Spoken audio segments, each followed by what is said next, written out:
Yo, what's up mga tol? Kumusta? Sana naman, all goods lang kayo kasi ako ay all goods na all goods.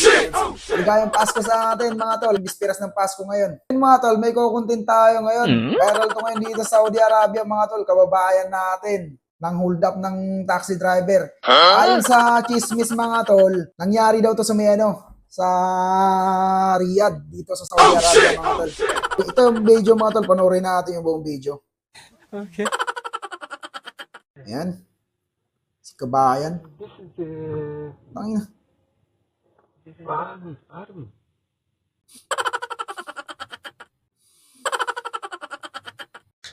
My God, I hate trucks.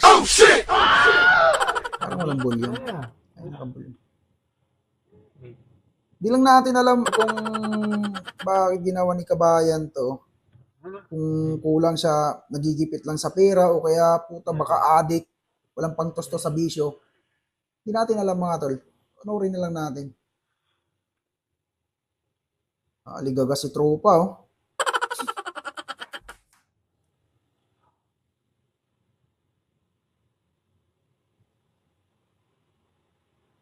Forward natin mga tol, forward natin. Forward natin.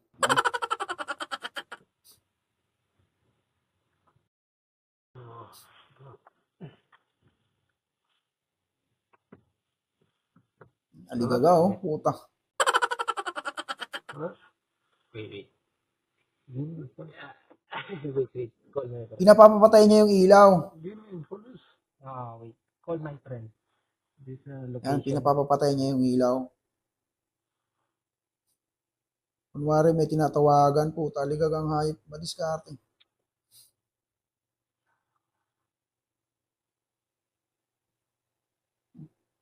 Ano, viral naman yung Pilipino ngayon dito, mga tol. Matik yan.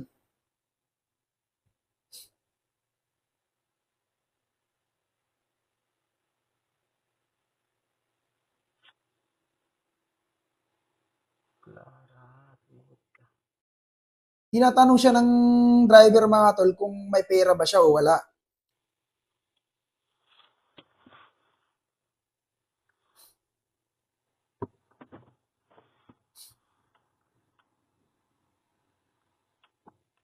Ayan. No money, yo.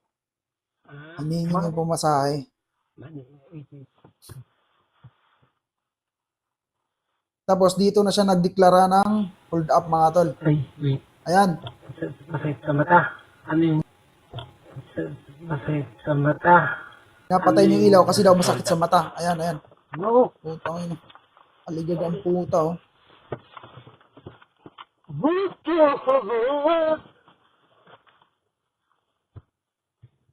Di marunong yung mga tol, di pa yung driver kasi pwede niya namang buksan niya pintuan niya Hindi, wow.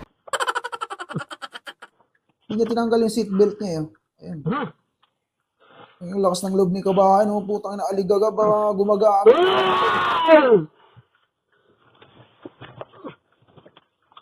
Ano?